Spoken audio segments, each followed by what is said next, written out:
This program aims to find solutions to your medical queries. It seeks answers to common health problems that have been hounding you. We will help you out in finding answers to your medical concerns. I'm Angel Jacob and this is MedTalk, your weekly on-air health consultation here on the Solar News Channel.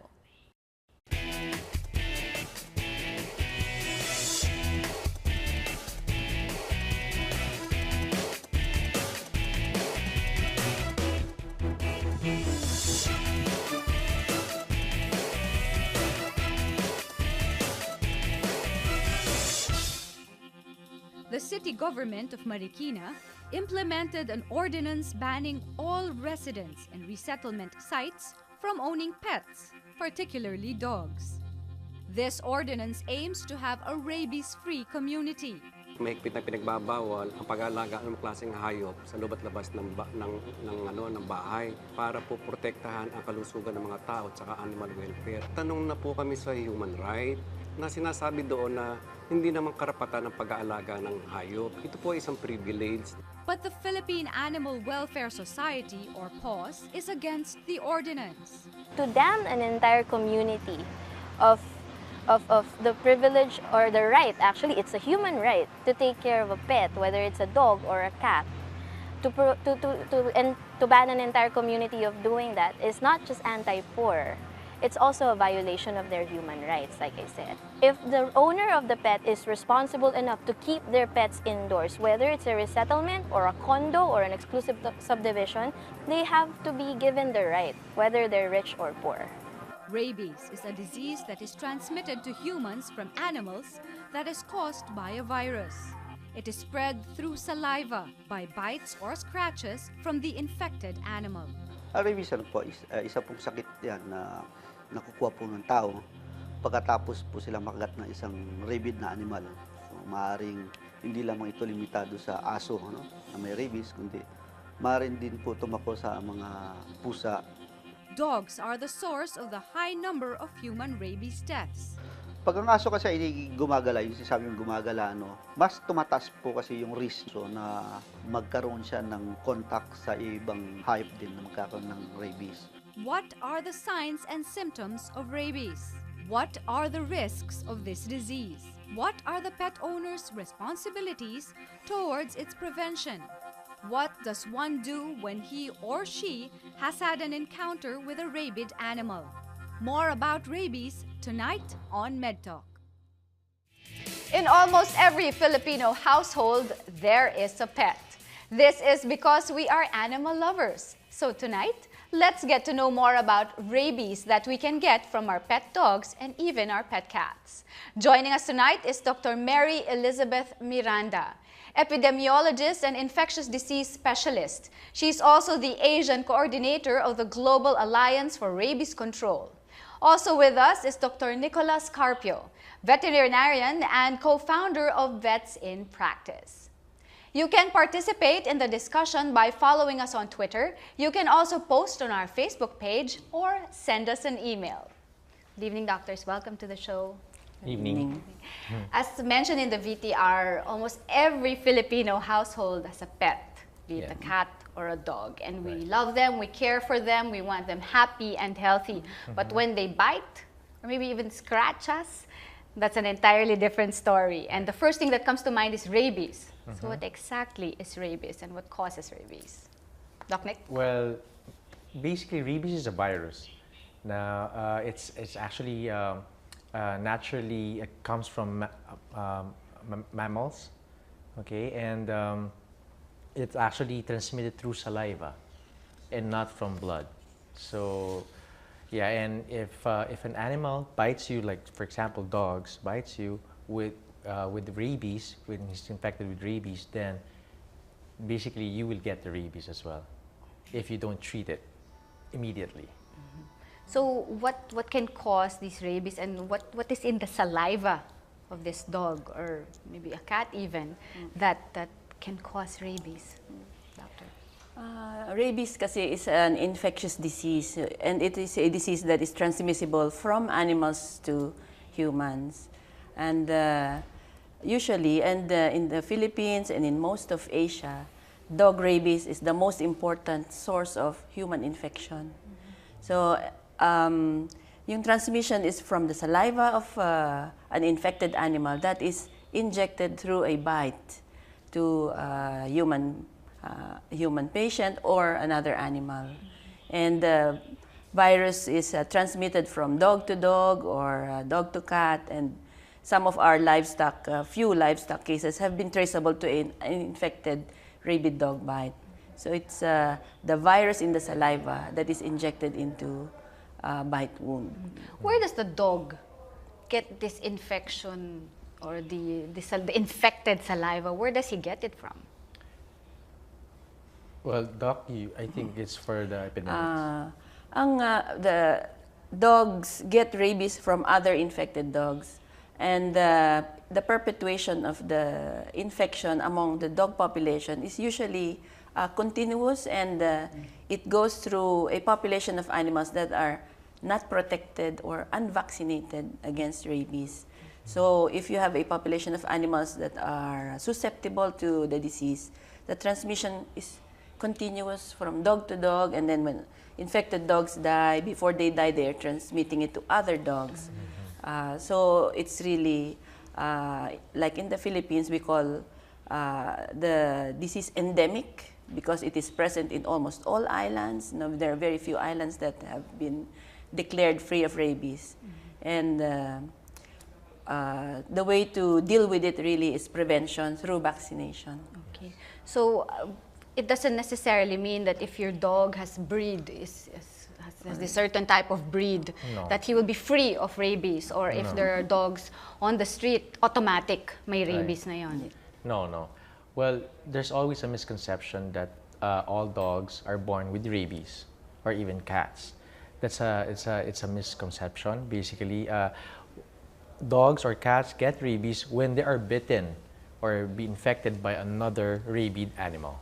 So if you get a dog from like, for example, you buy it from a pet shop or get it from a certified breeder, if a puppy bites you, basically, and it's still like there's no rabies vaccine yet, there hasn't been, basically it's a very small probable chance that you'll get rabies in that one. You talk about a puppy Yes. that bites, Yes. that accidentally or Right. intentionally bites an individual.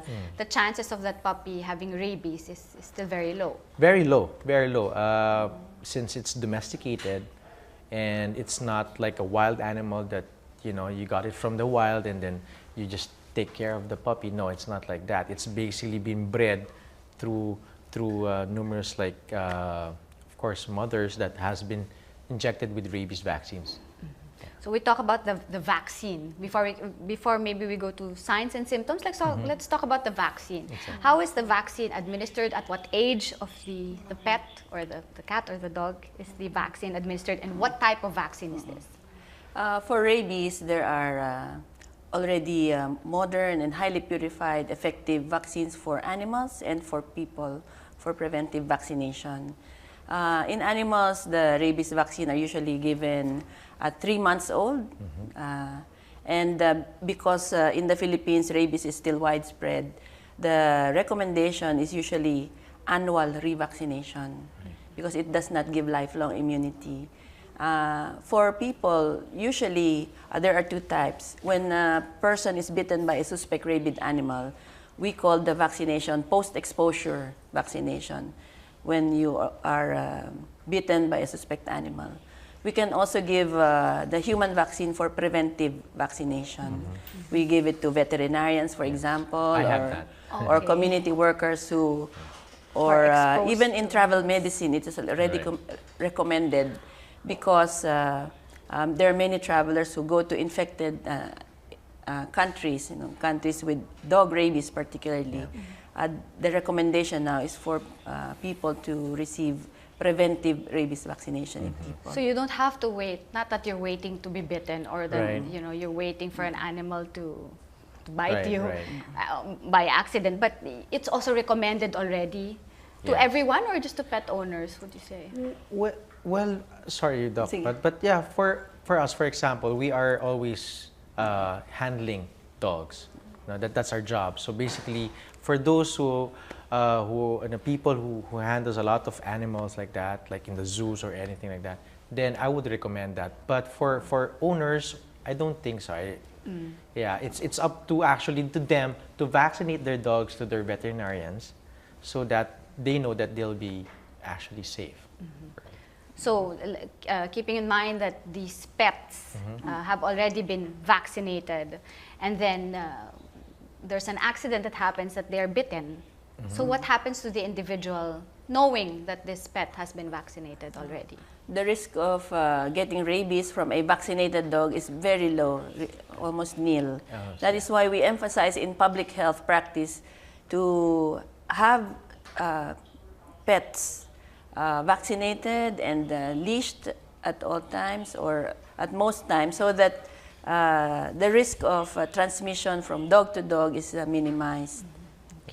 And in my practice, no, it's funny because most of my clients, they don't call the physician when they're bitten by their dog. They're campante already. Yes, they call you. They call us. The vet, no? yes. The doc, I was bitten by my dog. Will I have rabies and everything like that? So, of course, I told them no. Of course not, no, because it's vaccinated and it's domesticated. And actually, the vaccines that we use here is actually good for 3 years. But as what Doctora said, no, it's the law that we have to vaccinate yearly. No, but the vaccines that we use is actually good for 3 years, like what in the States does. No, it's every 3 years, not every year. No, but then again, going back there, they're scared kasi. They're scared. I mean, who won't it be, no? Because of the rabies. But there's a lot of misconception. That's why we have to clear things out to the community, actually. We'll go back to that in a while, doctors. Okay. We'll answer first a question from Facebook. If you have an open wound and, well, this individual has an open wound and the dog licked it, would I be infected with rabies? Again, no, not all dogs have rabies, and especially if they are vaccinated, the likelihood that they are infected is very low. Licking of an open wound is what we call a possible exposure to rabies. But again, if the dog is vaccinated, it's unlikely. But if it is a lick from a stray dog, an unknown dog, a dog that is unvaccinated, it is actually considered a Category 3 bite, no, the highest of yung possible exposures, because it is a possible direct injection or inoculation of the virus into an open wound. What about if the puppy licks your open wound and he hasn't been vaccinated for that year yet? But as you said, 3 years naman ang validity, no? Well, basically, what you do first is basically wash your hands with soap and water. No, sometimes I suggest detergent because it's stronger. Any antibacterial soap will do. But usually, I tell to my clients, you wash it 5 minutes. At least 5 minutes. Under running water. Under running water. Do you soap, rub? Just soap? Rigorous. Yeah. Rigorous. You can rub it. You can rub it. No, unlike like for example snake bites, you sip the blood and then you spit it out. No, but not for virus. No, as long as the saliva is there, it's there already. You just have to wash it. You just have to wash it. What does that do? Does it take out the saliva of the dog? Yes, does it do? mostly yes. Washing the wound after an injury actually mechanically removes the virus from the surface of the bite. But still, you are not sure whether some of the viral particles have already been injected deep and they are not removed by washing. Then that is why post-exposure vaccination is recommended. So after washing and you feel that it's still not enough, that's the time to... Actually, the SOP is to wash the wound as an important first aid measure and consult a doctor so that you can be assessed kung anong category of exposure and what type of vaccination regimen you have to receive. We'll go to... go ahead, Okay. Doc. No, unlike before, Doc, correct me if I'm wrong, before kasi the shots for post-exposure is 26 shots, around like that. No? With the individual. In the individual. So just imagine how painful it is, no? Pero right now, there are a lot of modern already vaccines for post-exposure. It's takes 4 to 6 shots only. So we'll go back to Yeah. that and the levels of the bite or exposure in a while, but we'll answer this question first from our Twitter page. Doctors, I was bitten by our pet dog when I was still a kid. Am I still at risk of rabies now that I'm already a grown-up? When we are asked this kind of question, mga long ago historical possible exposures, our first question is, did your dog become sick or die during a period of 2 weeks? You know, if that bite were from their own pet and the pet remained healthy, the risk is nil. So it's unlikely that they're incubating rabies. But if that bite were from an unknown stray animal or an animal that became ill and died after the bite, then the risk is high. The problem with the rabies, the incubation period is very variable. It can be as short as 4 days, as I have seen in a small child bitten in the face by a rabid animal, or as long as some anecdotes from patients as long as 20 years. 10 years, 20 years. But the average incubation period from the time of bite to the development of signs and symptoms is 3 weeks to 3 months. So after a true rabid bite, within 3 months, the signs and symptoms will be out. already appear in an infected person. So the humans and the dog, good sana if we know the history of this animal. If it's maybe your own pet, so or a friend's pet, but sometimes we don't know the history of an animal on the street. And we don't know what will happen to that animal. But we'll talk about that when we come back. MedTalk, we'll be right back.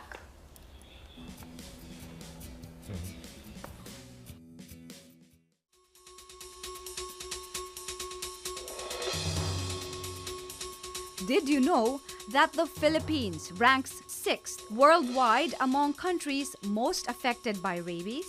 Reported cases of death every year is 200 to 300. Majority of rabies victims are children under 15 years of age.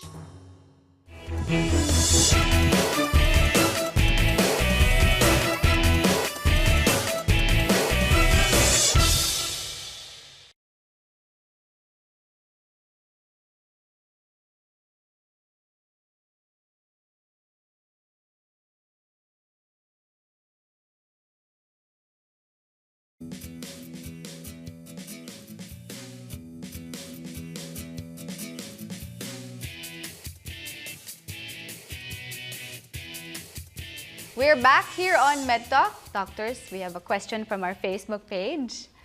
When someone is infected with rabies, is it possible that I also get infected through skin-to-skin contact?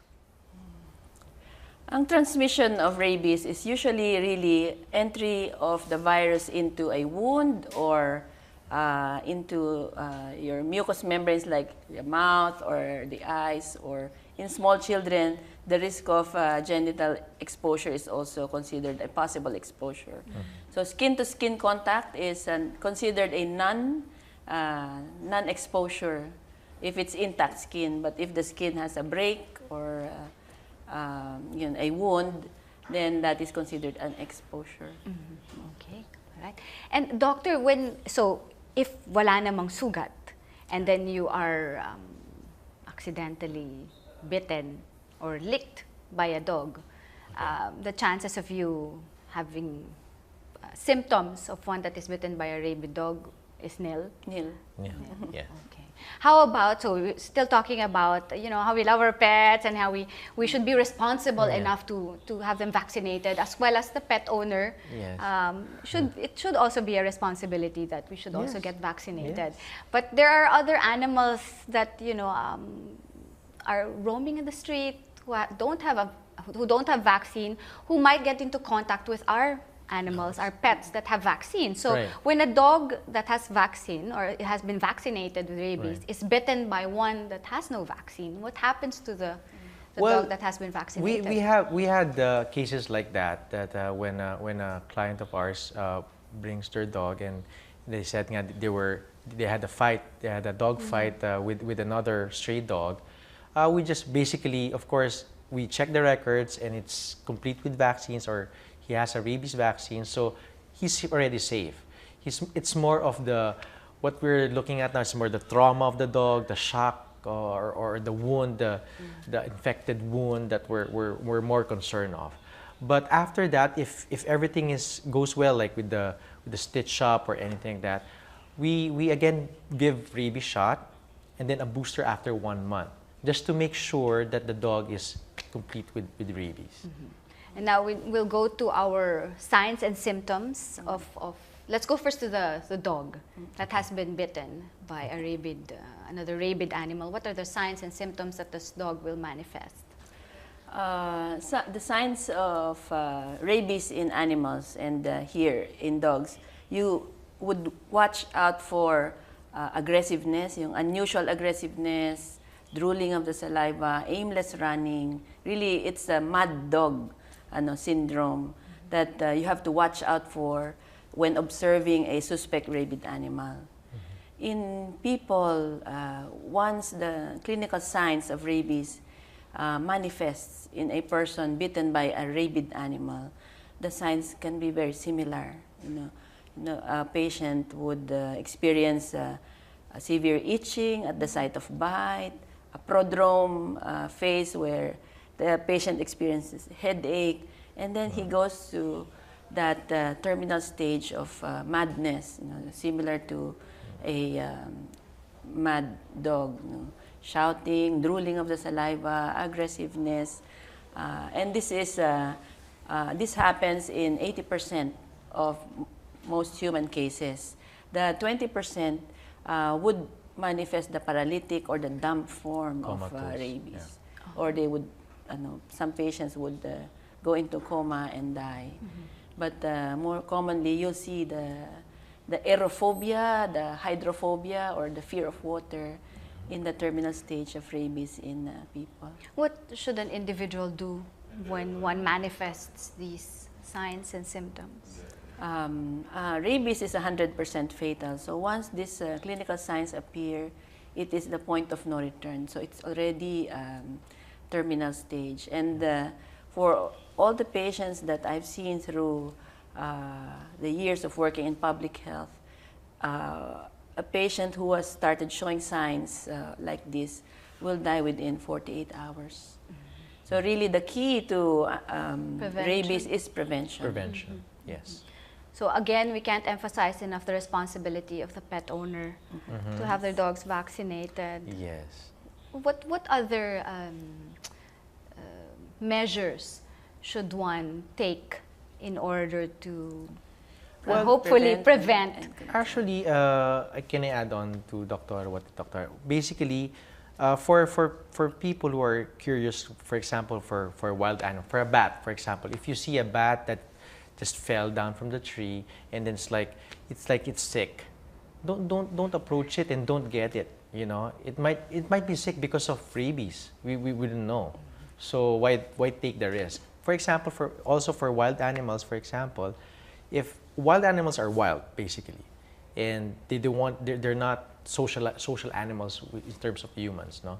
So if this animal approaches you, like looks tame or anything like that, you have to be, it's a questionable thing already, So those are more preventive, is just don't approach stray dogs or stray cats. It's tempting kasi to see when you see an animal, you're right, like, oh, of course. kawawa naman. Yes. I want to, take you to my home, take care of you. The thing is with not NGO groups like for example PAWS and CARA, they're all already have this rabies vaccine in them, so they can actually help the people. So in case they see a kitten or a stray dog in the street that needs to be tended to or help, then they can call these groups, which they're experts to get those animals. Don't attempt to do it yourself. Yes, don't attempt. Never do that. Yeah, don't do it at home. Don't do it at home.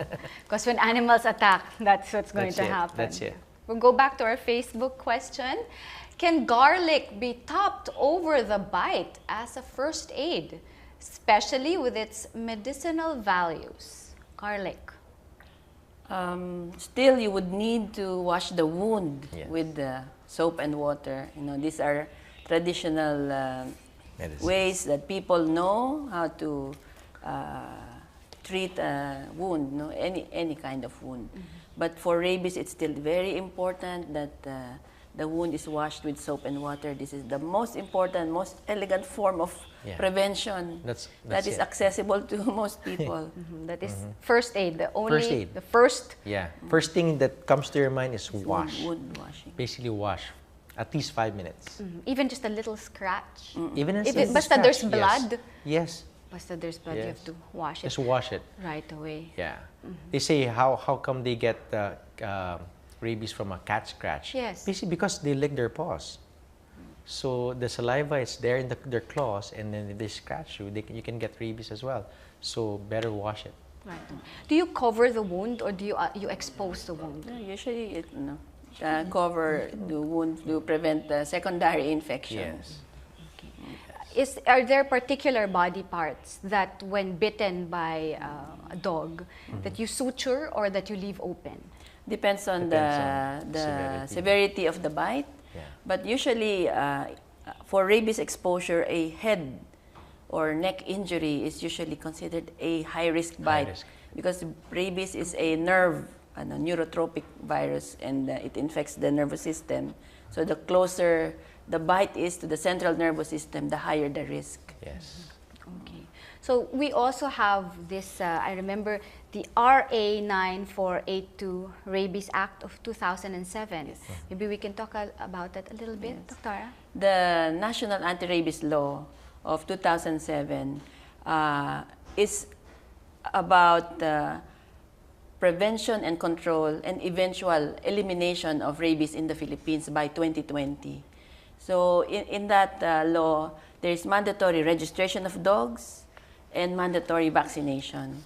In many local governments where resources are not enough to run, and people in fact cannot even afford to have their dogs seen by a vet, let alone be vaccinated against rabies, this program promotes and supports the prevention and control of rabies in animals as a source of infection in people.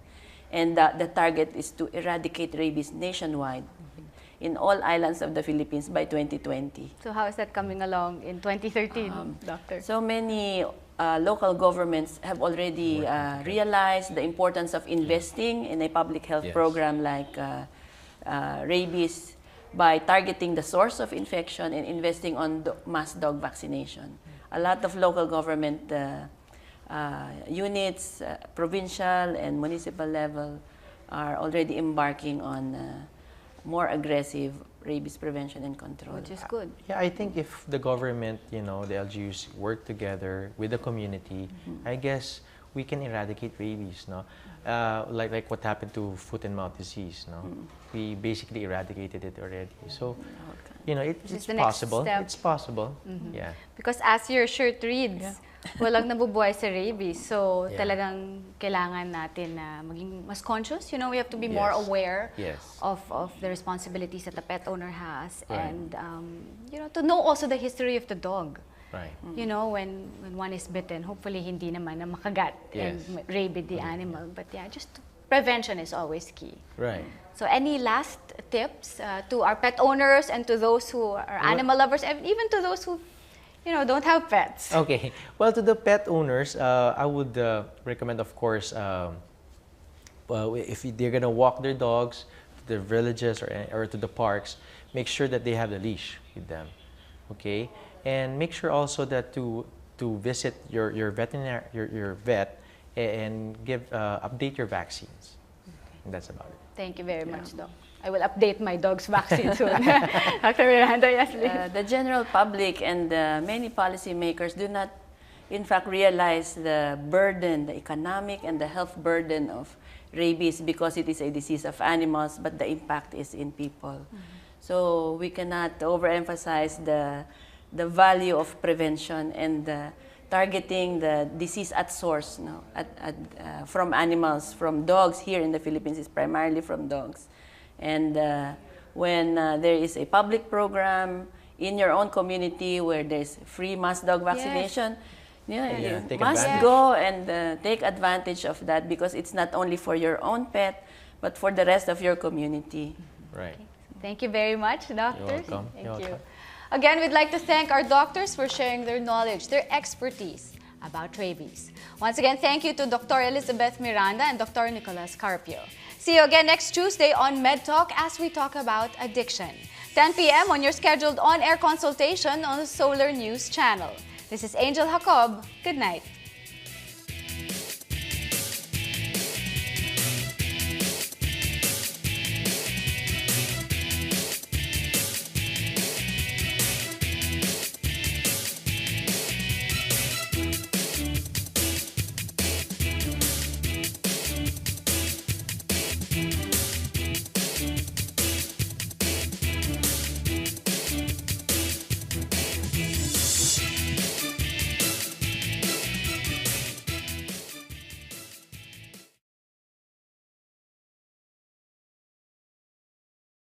Actually, it's a human right to take care of a pet, whether it's a dog or a cat. To ban an entire community of doing that is not just anti-poor, it's also a violation of their human rights, like I said. If the owner of the pet is responsible enough to keep their pets indoors, whether it's a resettlement or a condo or an exclusive subdivision, they have to be given the right, whether they're rich or poor. Rabies is a disease that is transmitted to humans from animals that is caused by a virus. It is spread through saliva by bites or scratches from the infected animal. Rabies po, isa pong sakit yan na nakukuha po ng tao pagkatapos po silang makagat ng isang rabid na animal. So, maaaring hindi lamang ito limitado sa aso. The city government of Marikina implemented an ordinance banning all residents and resettlement sites from owning pets, particularly dogs. This ordinance aims to have a rabies-free community. Mahigpit na pinagbabawal ang pag-aalaga ng klaseng hayop sa loob at labas ng bahay para po protektahan ang kalusugan ng mga tao at saka animal welfare. Tanong na po kami sa human right na sinasabi doon na hindi naman karapatan ng pag-aalaga ng hayop. Ito po isang privilege. But the Philippine Animal Welfare Society, or PAWS, is against the ordinance. To damn an entire community of the privilege or the right, actually. So, na may rabies, kundi maaaring din po tumako sa mga pusa. Dogs are the source of the high number of human rabies deaths. Pag ang aso kasi ay gumagala, yung sinasabi yung gumagala, mas tumataas po kasi yung risk na magkaroon siya ng contact sa ibang hayop din na magkakaroon ng rabies. What are the signs and symptoms of rabies? What are the risks of this disease? What are the pet owner's responsibilities towards its prevention? What does one do when he or she has had an encounter with a rabid animal? More about rabies tonight on MedTalk. In almost every Filipino household, there is a pet. This is because we are animal lovers.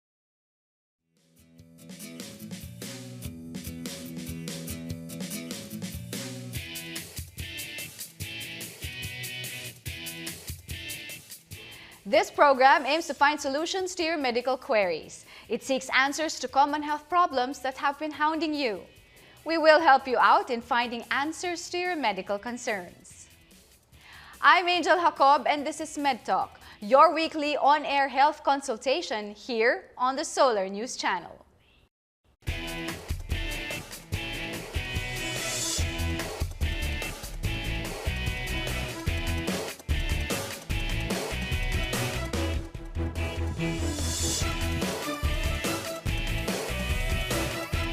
So tonight, let's get to know more about rabies that we can get from our pet dogs and even our pet cats. Joining us tonight is Dr. Mary Elizabeth Miranda, epidemiologist and infectious disease specialist. She's also the Asian coordinator of the Global Alliance for Rabies Control. Also with us is Dr. Nicolas Carpio, veterinarian and co-founder of Vets in Practice. You can participate in the discussion by following us on Twitter. You can also post on our Facebook page or send us an email. Good evening, doctors. Welcome to the show. Evening.